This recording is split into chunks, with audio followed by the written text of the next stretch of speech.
거란인의 기원은 동호설과 흉노설이 있습니다. 위수의 위서에는 거란국은 고막회 동쪽에 위치하며 그들과 이종 동류이다 라고 기록되어 있습니다. 한편 설거정의 구5대사에는 거란은 옛 흉노 종족이다 라고 기록되어 있으며 구양수의 신5대사에는 거란은 본래 동호 종족이다 라고 기록되어 있습니다. 몽골인 탈탈이 쓴 요사에는 염제의 후예인 가로토가 북녘에서 활약했는데 흉노 묵특의 공격을 받아 선비산으로 물러나 선비씨가 되었다. 이윽고 모용 연액에 격파된 이후에는 우문, 고막, 거란으로 분리되었다고 기록하였습니다. 이렇게 거란의 기원에 대해서는 역사가마다 다른 이야기를 하고 있는데 제가 읽은 책에 따르면 거란 민족사와 요사를 연구하는 중국 연구자의 대부분은 거란이 동호 계통으로 출발하여 선비로 이어지고 선비 중에서도 동부 선비에서 갈라져 나온 우문부의 후예로 인식한다고 합니다. 따라서 거란은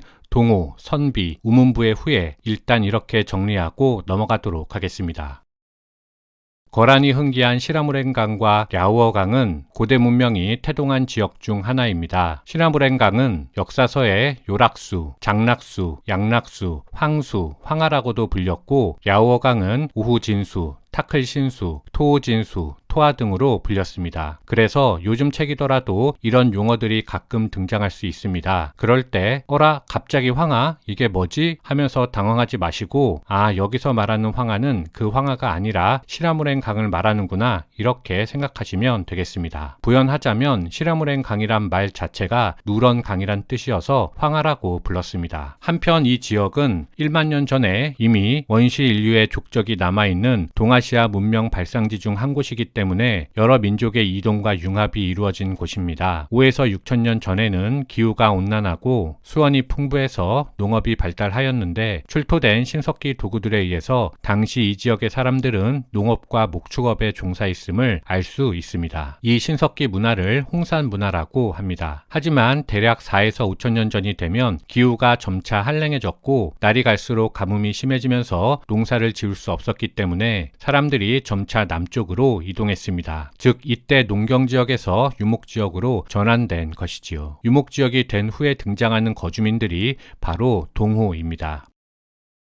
동호 이야기는 춘추시대로 거슬러 올라갑니다. 사마천은 사기에서 연해 북쪽에 동호가 있다고 했습니다. 당시 흉노를 호라 하였는데 흉노의 동쪽에 있었기 때문에 동호라 불렀습니다. 전국시대에 이르면 동호는 세력이 커져서 불악연맹 단계에 이르렀고 그 세력이 연을 위협할 정도로 강력해졌습니다. 이때부터 한나라에 이르기까지 동호는 매우 강성했는데 오히려 당시 흉노는 묵특이 아버지를 살해하고 권력을 잡은 지 얼마 되지 않아 불안정한 시기였습니다. 따라서 동호는 흉노 묵특을 쉽게 생각하고 말과 연지, 토지 등을 요구하다가 묵특의 역공에 말려 불악연맹이 해체되기에 이릅니다. 이후 동호 무리들은 오한산과 선비산으로 물러났는데 이후 사서에는 동호가 아니라 오한이나 선비로 등장하게 됩니다.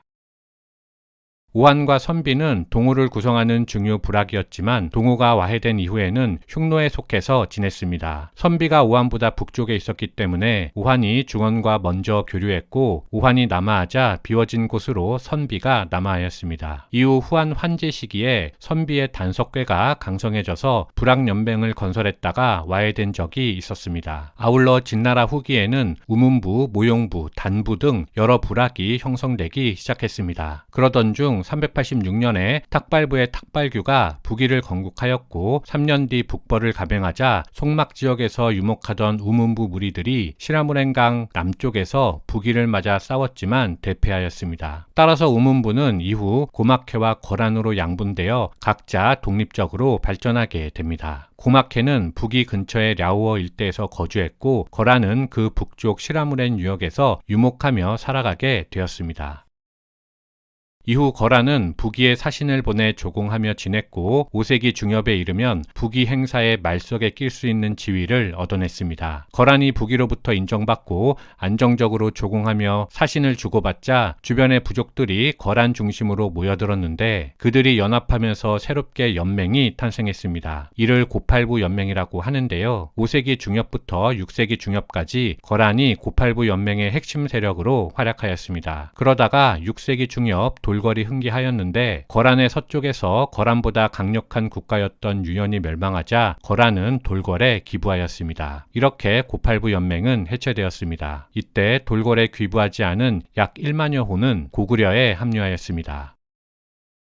한편 중원에서는 수나라가 건국되었고 돌궐이 분열하자 수문제는 거란에게 다시 옛 땅에서 살 수 있도록 허락하였습니다. 그러자 고구려나 돌궐에 예속해 있던 사람들 중 일부가 돌아왔고 수말 당초에 이르면 거란은 두 번째 불학 연맹인 대하씨 연맹을 조직할 수 있었습니다. 대하씨 연맹도 8개 불학으로 구성된 연맹이었는데 이를 통해 대하씨의 8부가 고팔부에서 발전되어 재조직된 것임을 알 수 있습니다. 당나라 초기에 대하씨 연맹은 계속 입조하여 조공하였기 때문에 당나라는 그 보답으로 송막 도독부를 설치하여 대하씨 연맹의 수령을 도독으로 책봉하였습니다. 이후 당나라는 거란을 이용해서 돌궐을 견제하고 돌궐을 이용해 거란을 막아내려는 이의제의 정책을 사용하였습니다. 전반적으로 7세기 중반까지는 거란과 당나라가 우호적인 관계를 계속했다고 볼 수 있으며 그 이후부터는 점차 전쟁을 치르게 됩니다. 특히 7세기 말 무측천 통치 기간에 대규모 반당 전쟁이 발생한 것은 기억해둘만 합니다. 송막도독 이진충과 귀성주 자사 손만영이 당나라 영주도독 조문회의 만행의 반기를 들고 북경으로 진군하였고 당나라가 패퇴하여 위기에 몰렸습니다. 그런데 이때 돌궐의 묵철이 기회를 틈타 당나라와 교섭하였고 그 결과 거란은 돌궐과 접전을 펼쳤지만 패배하였습니다. 따라서 거란은 돌궐에게 항복하였는데 이후 당과 거란은 20여 년간 관계가 끊어지게 됩니다. 당 현종이 715년에 송막도독부를 다시 설치하였고 대하씨 연맹의 수령 실화를 도독으로 삼았습니다. 실화 사후에는 가도루라는 장군이 패권을 잡았는데 그가 대하씨가 아닌 요련씨의 굴렬이라는 자를 수령으로 내세우면서 이후 대하씨 연맹은 요련씨 연맹으로 바뀌었습니다.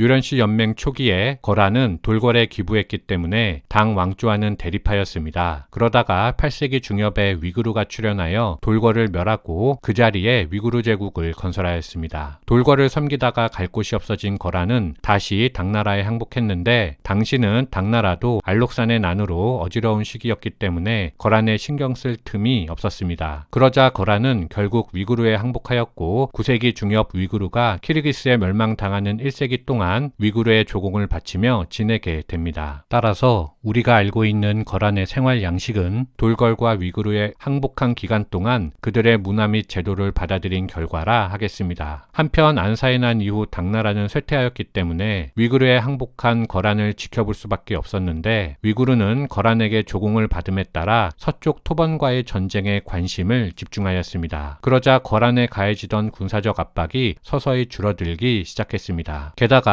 9세기 중반이 되면 키르기스가 등장하여 위구르를 멸하였는데 그들은 거란과 정반대 방향인 서북쪽에 치우쳐져 있었기 때문에 거란에 대한 군사적 압박은 거의 사라지게 되었습니다. 따라서 요련씨 연맹은 이 기회를 틈타 국가로 발전할 수 있는 기틀을 잡게 되었고 이때 거란의 발전을 주도한 인물이 바로 야유라보기의 조부 균덕실입니다. 요사에 따르면 균덕실이 백성에게 농사를 가르치기 시작했고 목축을 잘하자 나라가 부강해졌다고 합니다. 아울러 야유라보기의 아버지인 살랄적 시기에 이르면 대장간을 설치해 백성에게 주조하는 방법을 가르쳤다고 기록되어 있습니다. 즉 거란이 중원에 철제 공구를 제공하면서 추가적인 부를 쌓았음을 알 수 있습니다. 경제력을 키움과 동시에 철제 무기를 제조할 기술까지 있었기 때문에 거란은 드디어 성읍을 설치하기 시작했습니다. 아울러 백성들에게 상마 심는 것을 가르쳐서 방직 기술을 익히게 하였습니다. 즉 이것은 수공업과 농업 중심의 사회로 이전하기 시작했다는 의미인데요. 이와 같이 거란은 야유라보기 이전에 이미 서서히 유목사회에서 정주사회로 전환되고 있었다고 하겠습니다.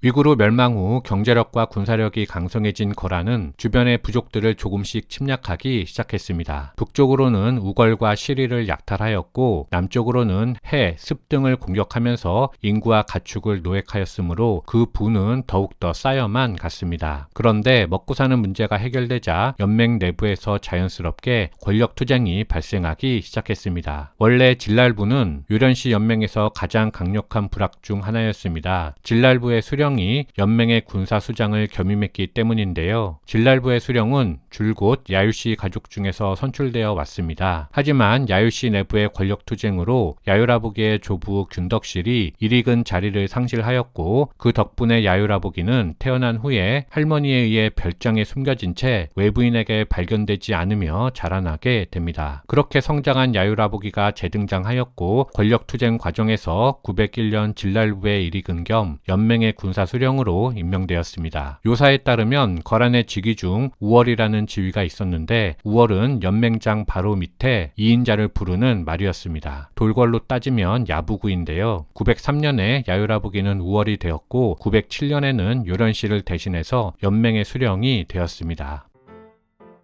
거란의 전통에 따라 연맹 수령 선거는 3년마다 실시해야 했는데, 야율아보기가 등장한 이후에는 5년이 지나도록 선거가 치러지지 않았습니다. 따라서 연맹 수령 자리를 두고 야율아보기와 형제들 간의 권력 투쟁이 벌어지게 됩니다. 911년부터 전투가 벌어졌지만 915년에 이르면 야율아보기가 동생들의 반란을 모두 정리하였고, 거란 유일의 최고 권력자가 되었습니다. 그 과정에서 야율아보기는 반역자들을 모두 처형했지만 동생 4명은 사면하거나 형벌을 내린 후 석방하는 인간적인 면모도 보여주게 되지요. 이어서 916년 야율아보기는 스스로 황제에 등극하게 됩니다.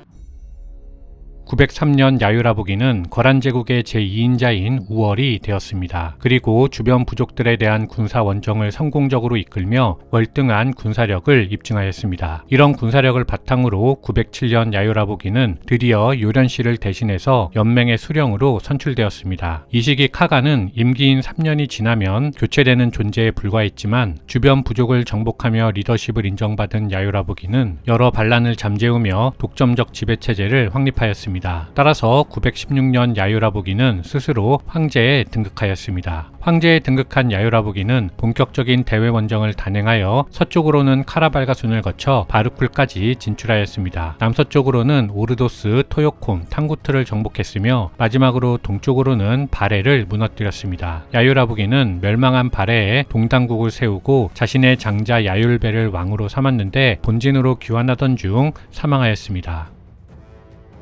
보시는 것처럼 야율아보기에게는 세 아들이 있었습니다. 장남 야율배는 동단왕으로 동당국 국사를 담당했고, 차남 야율덕광은 천하병마 대원수로서 병권을 잡았습니다. 막내 야율이호는 잔인하고 살인을 좋아해 민심을 얻지는 못한 인물이었습니다. 야율아보기는 야율배를 황태자로 책봉하여 비록 초보적이지만 세습제를 구축하였는데, 거란 사회는 세선제 전통이 깊었기 때문에 황태자가 쉽게 즉위할 수 없었습니다. 결국 순음황후 수률평의 결정으로 차남 덕광이 제2대 태종으로 즉위하였는데, 수률씨는 태종과 함께 국정을 논의했지만 언제나 최종적으로는 자신의 결정대로 국사를 처리했습니다. 따라서 당연히 요 태종은 재위기간 동안 황태의와 의견 충돌이 잦았습니다. 일례로 태종은 후당 절도사 석경당의 반란 때 그를 도와 후진이 건국하는 데 도움을 주었습니다. 그에 대한 대가로 연운 16조를 획득한 것은 잘 알려져 있는 사실인데요. 하지만 태종이 후당을 격파하려 군대를 파견하였을 때 황태후 수률씨는 반대했었습니다. 한지를 차지하더라도 거주할 수 없기 때문에 소용이 없다며 여러 차례 강화를 주장했던 것이지요. 이후 후진을 멸하고 회군하다가 병사한 태종의 유해가 운반되어 왔을 때 수률씨는 소리내어 울지도 않았고, 여러 부락이 처음으로 편안할 수 있는 것은 너를 장려하기 때문이다 라고 말했다고 합니다. 어쨌든 거란 태종의 연운 16주 획득이 중국 대륙 침략에 대한 진출로를 만들어 12세기에 유목민이 북중국을 차지하고 13세기에는 대륙 전체를 지배하는 결과로 이어졌다 하겠습니다.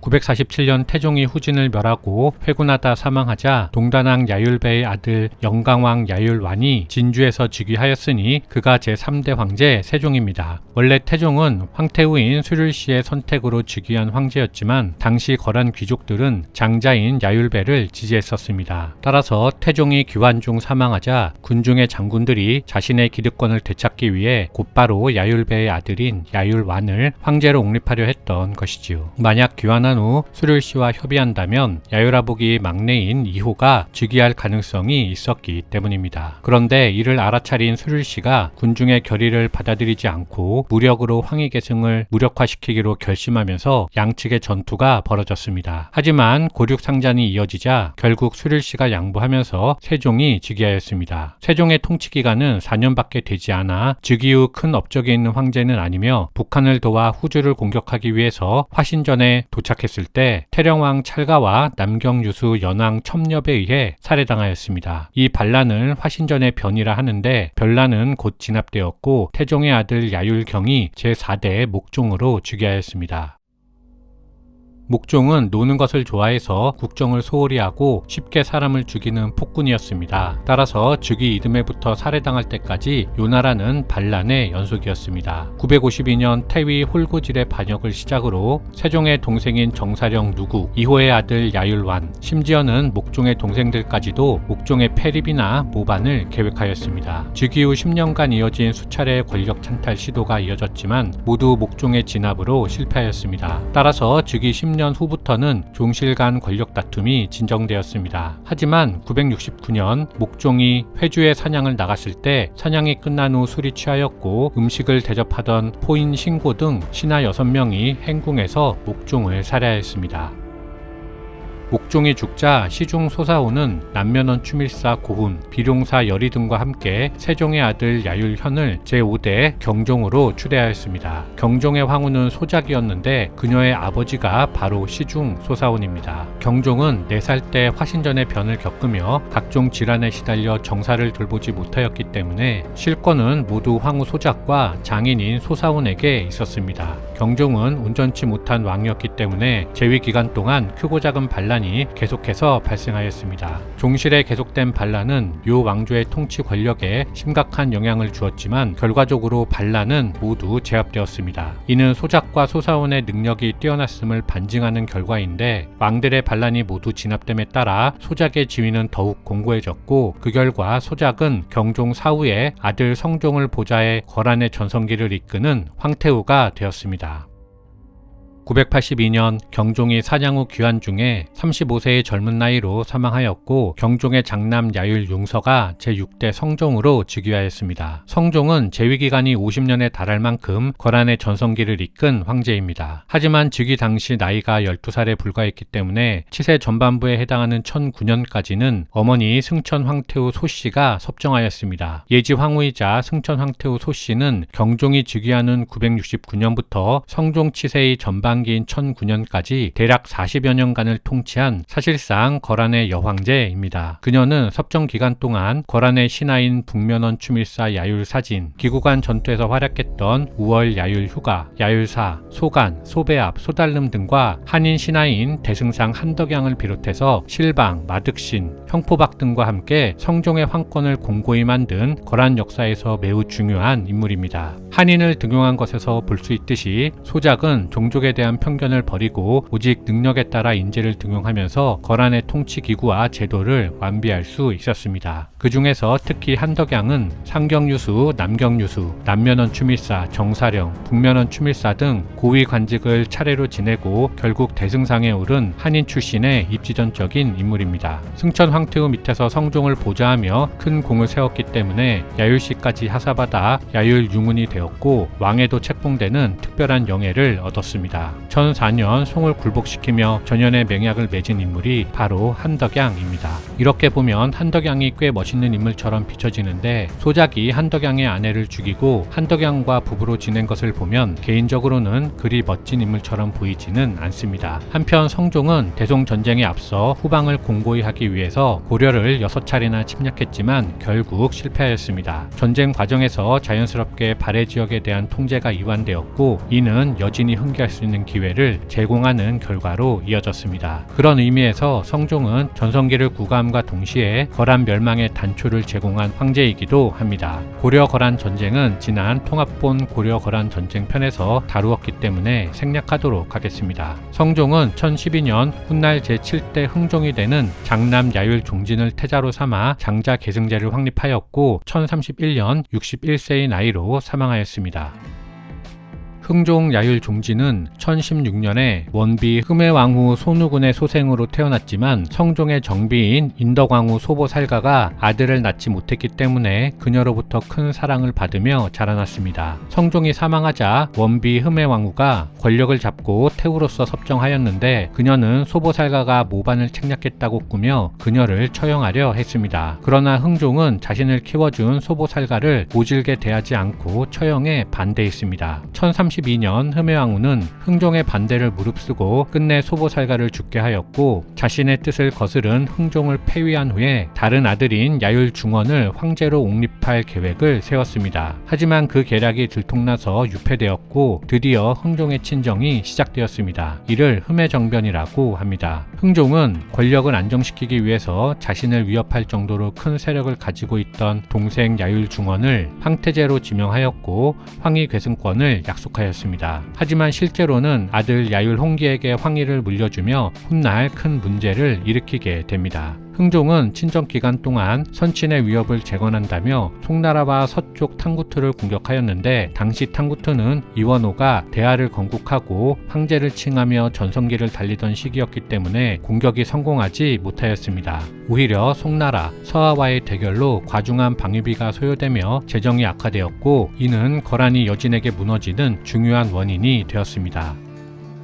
1055년 흥종이 40세의 나이로 사망하였고 그의 아들 야율홍기가 제8대 도종으로 즉위했지만 그는 곧 정치적 위기에 직면했습니다. 흠해정변 이후 흥종이 동생 야율중원을 황태제로 지명하고 황위를 약속했는데 이를 지키지 않았기 때문이었습니다. 게다가 야율중원은 오랜 시간 동안 군직을 맡아 병권을 장악한 위협적인 인물이기도 했지요. 도종은 즉위하자마자 야율중원을 황태습으로 책봉하고 천하병마 대원수에 임명하며 금권을 하사했지만 야율중원은 황권 탈취 야욕을 감추지 않았습니다. 야율중원은 실제로 도종을 살해할 계획을 여러 차례 실행에 옮겼는데 결과적으로는 모두 실패하였고 도망 중 붙잡혀 자살하였습니다. 도종은 야율중원을 제압하는 데 큰 공을 세운 제후 야율을신을 북면원 추밀사로 농공행상하고 위왕으로 책봉하며 신뢰하였습니다. 하지만 야율을신은 위왕이 된 후에 점차 바로하여 황태자와 태자비를 모함한 끝에 처형해 버렸습니다. 그 과정에서 도종은 야율을신의 간언에 속아 황태자를 패서인하는 등 어리석은 모습을 보여주었습니다. 도종은 충신과 간신을 구분하지 못한 채 충신들의 계속된 경고를 받아들이지 않은 결과 황태자를 잃어버린 것이지요. 언제나 말씀드리지만 국가가 멸망하는 원인은 내부적인 요인과 외부적인 요인이 있게 마련인데 요 나라의 경우 외부 요인으로는 널리 알려진 것처럼 고려 거란 전쟁의 패퇴와 여진의 흥기입니다. 아울러 더욱 중요한 내부 요인으로는 요 나라 후반에 펼쳐진 종실간 권력투쟁이라 하겠습니다. 권력투쟁 도중에 발생한 주변 민족의 크고 작은 반란이 요 나라의 통치력에 심각한 타격을 주었기 때문입니다. 도종은 1101년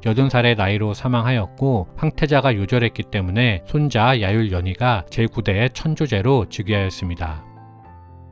요 나라 마지막 황제 천조제는 도종의 손자입니다. 선제 시기 권력투쟁 결과 이미 충신은 배제되어 구군이 다했기 때문에 천조제는 대내외 정세에 대한 정확한 인식을 할 수 없었습니다. 그 결과 천조제는 사냥에만 몰두하는 어리석은 황제가 되었습니다. 북부재상 소울납과 같은 충신을 배척했고 북면원 추밀사 야율 아사와 같은 탐욕스러운 자를 우월로 삼아 나라의 중요 대사를 처리케 했습니다. 야율아사는 가렴주구를 일삼았고 그 결과 탐관오리들이 출세함에 따라 요 나라의 민심은 이반되어 멸망한 날을 기다리는 신세가 되었습니다. 한편 이때 북송에서도 사치를 좋아하는 휘종이 즉위하였는데 휘종은 요동 특산품인 진주를 취미로 즐겼습니다. 그러자 중원의 문화를 흠모하던 요 나라의 귀족들과 탐관오리들도 덩달아 북주를 매집하는 상황이 펼쳐졌습니다. 당시 북주는 여진의 각 부가 요 나라의 세패로 바치던 특산품이어서 공납만으로 로는 그 수요를 감당할 수 없었기 때문에 요 나라는 국경에서 여진과 무역을 통해 북주를 조달했습니다. 하지만 무역 과정에서 요 나라는 여진족 사람들을 능멸하기 일쑤였지요. 그것을 타여진이라 합니다. 타여진 결과 여진족의 반요 정서는 점차 고조되었고 여진족 중 가장 강성했던 완안부가 불악연맹을 조직하여 요 나라에 대항하였고 요 나라는 1125년 멸망하였습니다.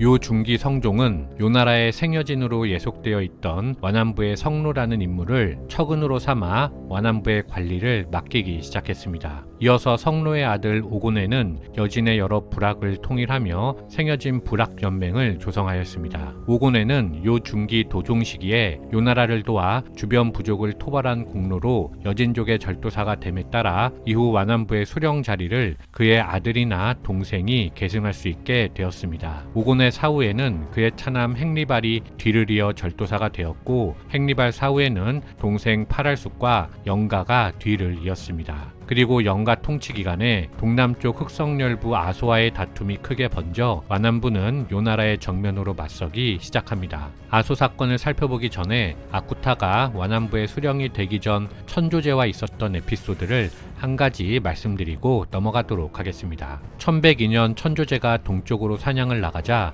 여진의 수령들이 천조제를 맞이하기로 하였습니다. 천조제가 사냥에 성공하고 두어연이 열려 각 부족이 순서에 따라 춤을 추어야 했는데 아쿠타가 이를 거절한 적이 있었습니다. 잔치가 끝난 후 화가 난 천조제가 자신의 부하인 소봉선에게 아쿠타 제거를 명했지만 소봉선은 그때까지만 해도 아쿠타가 하찮은 존재라 생각해서 명령을 이행하지 않았고 이를 천조제에게 보고하지도 않았습니다.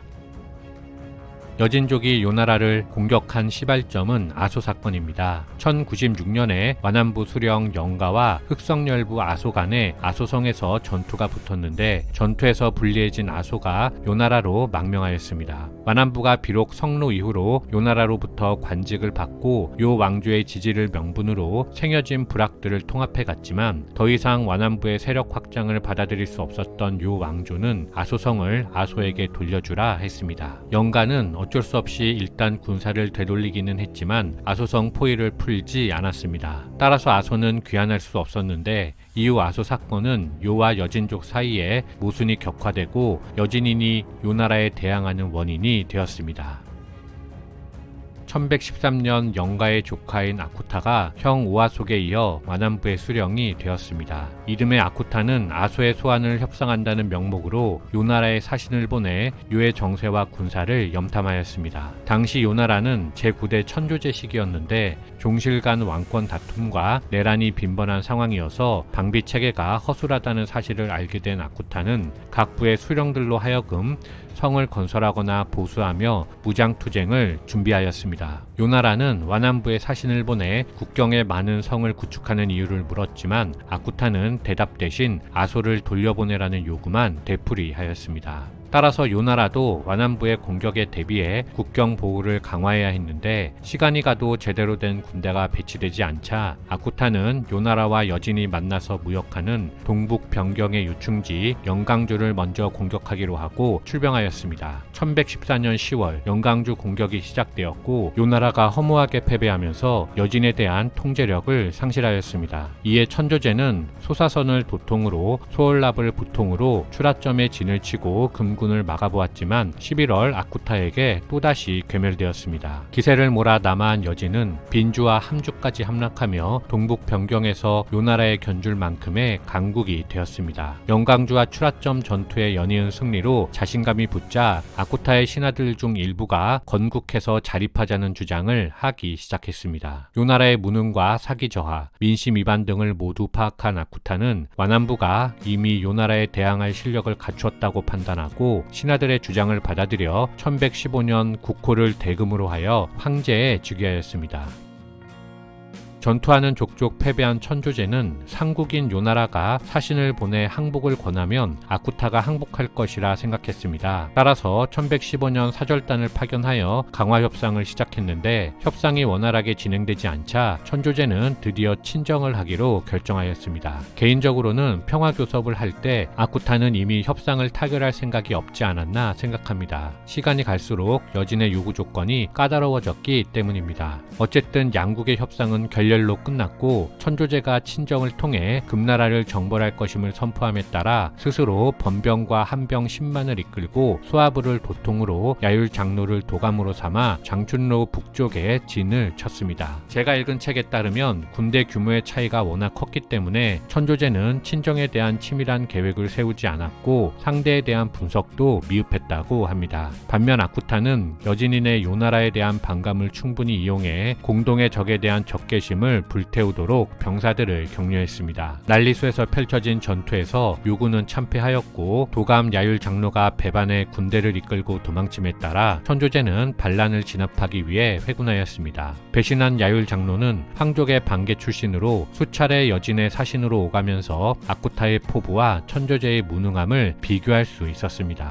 동북 요충지들을 빼앗기자 야율 장로는 천조제에 대한 믿음을 잃었고 요나라를 재건하기 위해서는 천조제를 패하고 새로운 군주를 옹립해야 한다고 생각했습니다. 따라서 야율 장로는 광평전으로 들어가 천조제의 행궁을 습격했지만 실패했고 처형당하였습니다. 이때 야율 장로의 쿠데타를 진압하는 인물은 이후 부교를 건설하는 야율순입니다. 야율순이 건국하는 부교는 다음 챕터에서 말씀드리도록 하겠습니다.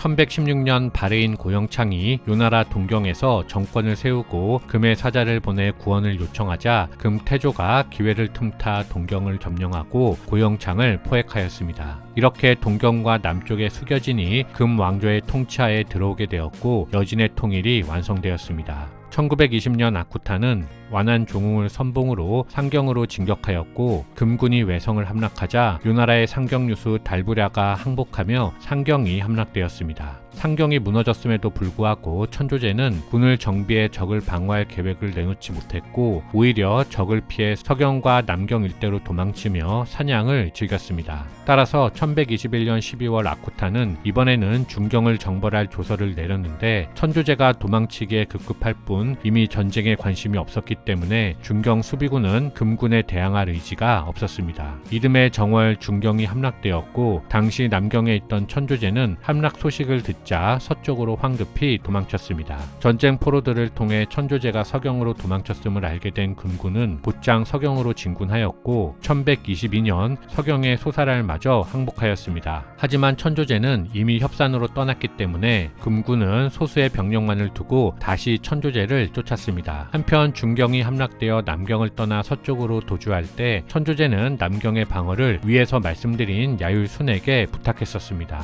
야율순은 야율 장로가 천조제를 배반하고 오반을 일으켰을 때 이를 제압한 인물로 천조제의 신임을 얻어 진진국왕에 책봉된 인물이었습니다. 훗날 서요를 건국하는 야율 대석을 비롯하여 소간, 이처운 등이 서경 함락 후 천조제와 연락이 끊기자 야율순을 추대하여 그를 천석 황제라 하며 영경에서 부교를 건립하였고 천조제를 상음왕으로 격하시켰습니다. 이어서 부교는 송과 금의 사신을 보내 송과 화해하고 금에게 휴전할 것을 요청하였습니다. 하지만 송은 야율순이 제멋대로 즉위한 것은 불법이라 지적하면서 군대를 파견해 북상하였습니다. 이것은 2년 전인 1120년에 금나라와 오랜 시간 동안 협상한 해상의 맹약이 타결됨에 따른 군사 행동이었는데 맹약에 따라 송과 금이 공동으로 영경을 포위해서 공격하기로 했기 때문이었습니다. 1122년 10월 부교와 송나라의 노고와 전투가 펼쳐졌지만 송나라는 패배하였고 11월 금이 진격하여 영경을 함락하였습니다. 친정에 실패했지만 천조제는 개의치 않고 사냥에만 몰두했습니다. 동경이 함락되었을 때 천조제는 중경에 있었는데 상경과 중경을 방어할 생각은커녕 사냥을 하며 오로지 자신의 퇴로만 준비했습니다. 천조제는 여진이 오면 나는 약간의 말로 매일 350리를 도망칠 것이다. 송과 형제이고 서하와 숙질 관계이니 모두 나를 받아들일 것이다 라고 말했다고 합니다. 서경이 함락된 후 천조제는 실제로는 협산으로 도망쳤는데 1123년 4월 천조제의 아들과 공주, 신하들이 포로로 잡혔으며 1125년에는 협산에서 나와 당항으로 도주하였으나 완한 루실에게 잡혔습니다. 금은 천조제를 해빈왕으로 강등시키고 금의 내지로 이주시킴으로써 요나라는 마침내 멸망하였습니다.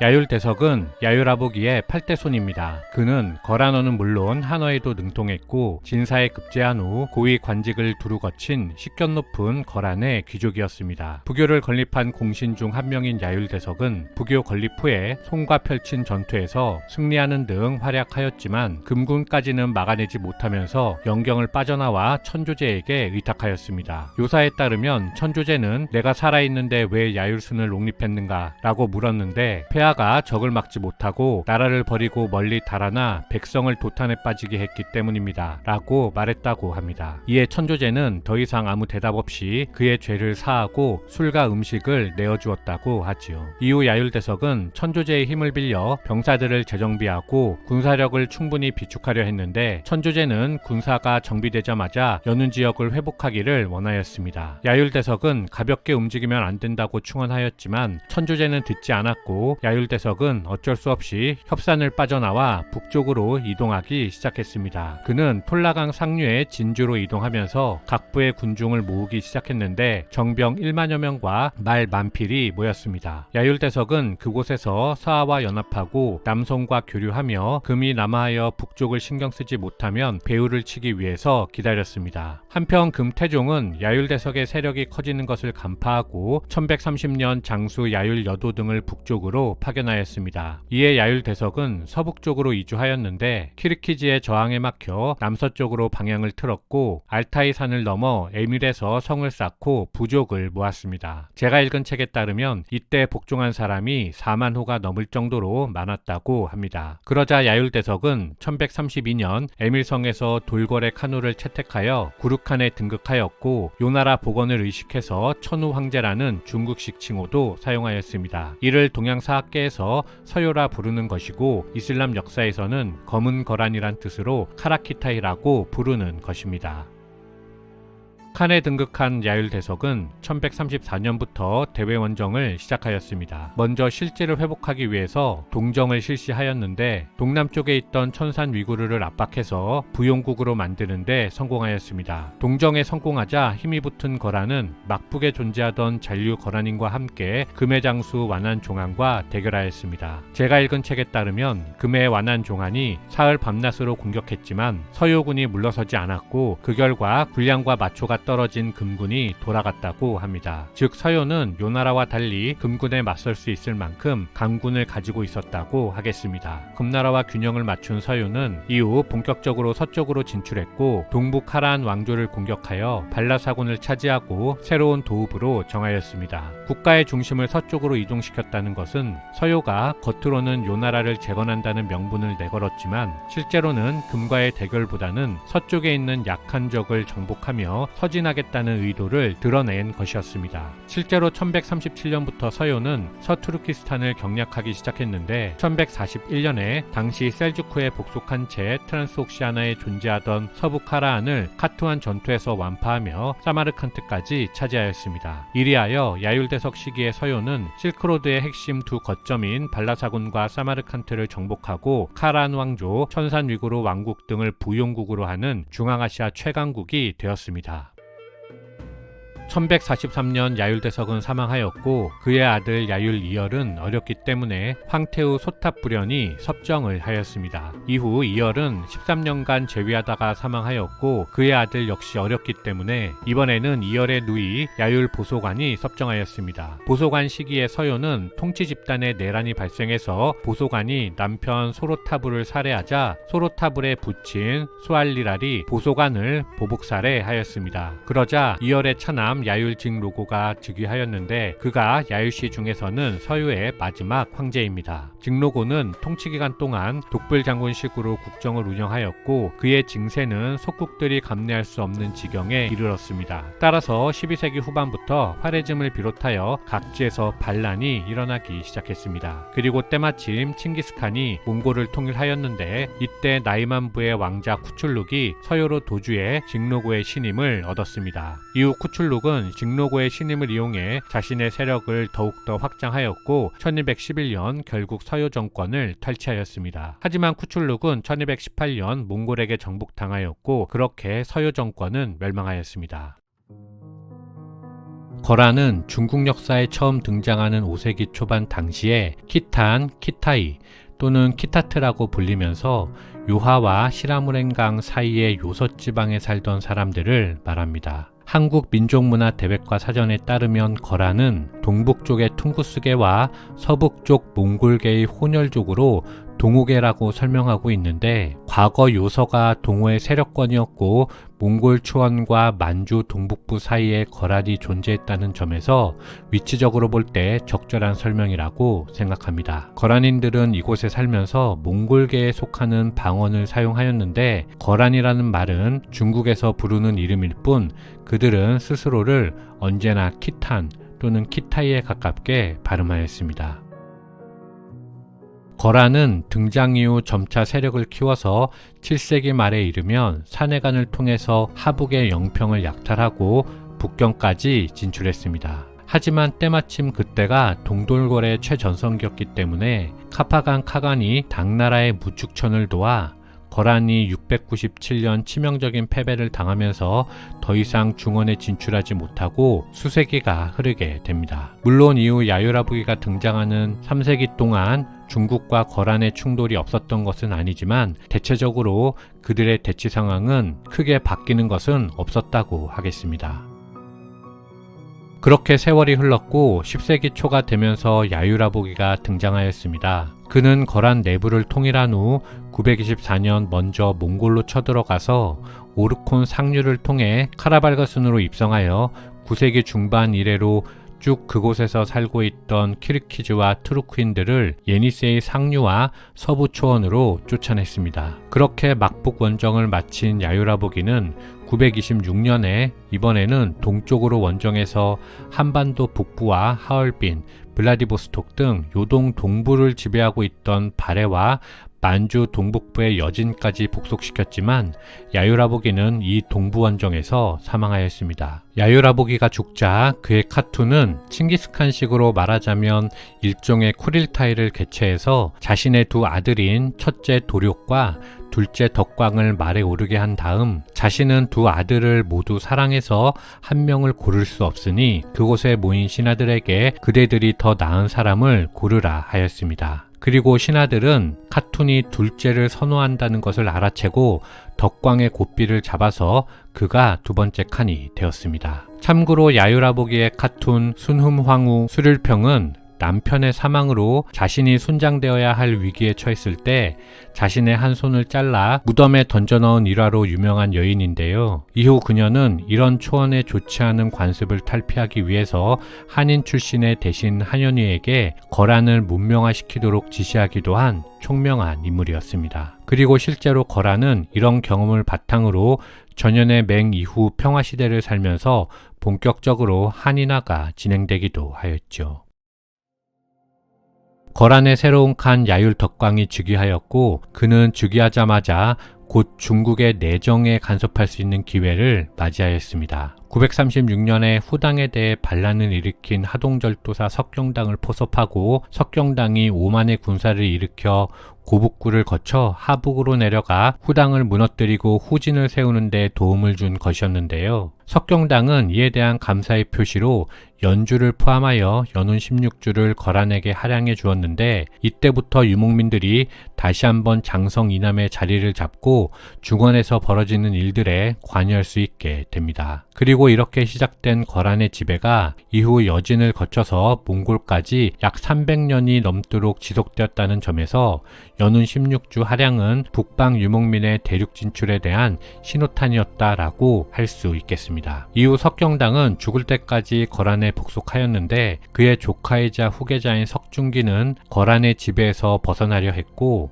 이에 대해 거란은 황하를 건너 947년 수도 대량에 입성하며 역공을 시작하였습니다. 하지만 야율덕광이 곧 사망하였기 때문에 거란은 퇴각할 수밖에 없었고 산서지방을 지휘하던 사타투르크 출신의 유지원이 947년 2월 황제로 추대되며 후한이 건국되었습니다. 야율덕광과 그의 조카인 제3대 야율원을 거쳐 951년 야율덕광의 아들 야율경이 제4대 칸으로 즉위하였습니다. 야율경이 즉위하는 해에 후한이 후주에 의해서 밀려남에 따라 후한은 산서 중부로 도망친 후 그곳에서 태원을 수도로 북한이라는 지역 정권을 만들었습니다. 그러자 이후 후주부터 송나라까지 개봉을 차지하고 있던 나라들과 북한 사이에 끊임없는 전쟁이 발생하였는데 이때 북한은 후한 시절에 자신들의 재위를 빼앗은 후주에 대한 증오, 그리고 새로운 영토를 지키기 위해서 스스로 거란의 속국이 되었습니다. 따라서 거란은 태원이 공격받으면 언제나 북한을 도와주면서 그들의 멸망을 막았는데, 이것이 송나라가 건국된 960년부터 976년 송태조 조광윤이 사망할 때까지 북중국의 정세라 하겠습니다. 비록 송태조는 끝내 북한을 점령하지 못하고 사망했지만 조광윤의 동생 태종 조광의가 979년 거란의 개입에도 불구하고 결국 북한을 병합하였습니다. 이후 태종은 그 기세를 몰아 거란이 지배하고 있던 장성 이남의 영토를 탈환하기 위해서 북쪽으로 진군하였습니다. 하지만 북경 서북부의 고량하 근처에서 거란의 야율 휴가에게 격파되며 탁주로 퇴각하였습니다. 그러자 이번에는 반대로 야율 휴가가 하북을 공격했는데 이 또한 실패함에 따라 양국의 전쟁은 소강 상태가 되었죠. 그러던 중 986년에 당시 거란의 제5대 칸 야율현이 사망하고 12살의 어린 야율 융서가 제6대 칸으로 즉위하자 기회가 왔다고 판단한 송태종이 군사를 여러 갈래로 나누어 다시 한번 대동과 북경으로 진군하였습니다. 그 결과 좌익군은 대동을 점령하였는데 우익군이 탁주를 넘지 못하고 기구간에서 야율휴가에게 패배하여 후퇴하였는데, 이것이 기구간 전투입니다. 이후 야율휴가는 송의 우익군을 추격하였고 송나라는 엄청난 피해를 입었지만 거란은 심주, 덕주, 순덕을 점령한 후에 더 이상 남쪽으로 추격하지는 않았습니다. 그렇게 약 15년이 흘렀고 1004년이 되자 윤영기를 끝내고 성인이 된 야율융서가 어린 시절 겪었던 굴욕을 갚아주기 위해서 직접 기병대를 지휘하여 하북을 거쳐서 수도 개봉으로 진격하였습니다. 송나라의 신하들은 제3대 황제 진종에게 남경이나 사천으로 피난할 것을 건의했지만 그는 오히려 재상 구준의 조언을 받아 개봉을 떠나 전주로 북상해서 친정을 하는 강수를 선택했지요. 두 나라의 황제가 모두 친정에 나서자 전쟁이 갑자기 서로 물러설 수 없는 형세가 되어버렸는데, 상황이 이렇게 되자 양 진영은 서로 치명적인 피해를 막기 위해서 휴전 협상을 시작하게 됩니다. 당시 야율융서의 남하 목적은 겉으로는 어릴 적 당했던 굴욕을 갚는 것이었지만 진정한 이유는 약탈과 공납에 있었기 때문에 그런 이유로 결국 전연의 맹약이 체결된 것이지요. 1004년 체결된 맹약에 의한 평화는 이후 약 100년간 유지되었는데, 그동안 거란은 새로운 침략 목표를 동남쪽의 고려와 서남쪽의 탕구투로 결정하였지만 모두 만족할 만한 성과를 거두지는 못하였습니다. 그리고 거란은 그 사이 문명화되면서 한인화가 진행되어 송나라 입장에서도 크게 위협적인 국가는 되지 않았습니다. 하지만 거란의 태평성대는 그 배후에서 숨죽이고 있던 만주 동북부 삼림의 여진에게 성장의 빌미를 주었고 결국 여진에게 멸망하게 되죠. 요사 지리지에 따르면 거란 제국의 영역은 동으로는 바다에, 서로는 금산과 유사에 미쳤으며 북으로는 노구하와 남으로는 백구에 미쳐 그 폭이 만리에 이른다고 하였습니다. 이를 현재로 따지면 서쪽으로는 알타이 산맥과 타클라마칸 사막에서 북으로는 케룰렌강, 남으로는 백구와, 그리고 동으로는 동해에 이르는 광대한 영역입니다. 그런데 문제는 광활한 영토 자체가 아니라 제국 내에서 농사를 짓는 정주 문화와 이동을 해야 하는 유목 문화가 혼재하면서 국가적 혼란을 만들었다는 데 있었죠. 따라서 황실에서는 이런 이질적인 문화를 효과적으로 통제하기 위한 방법을 찾아야만 했습니다. 그것이 요나라가 북면원과 남면원을 통해서 유목민과 농경민을 별도로 관리한 이유라 하겠습니다. 이상 마치겠습니다. 감사합니다.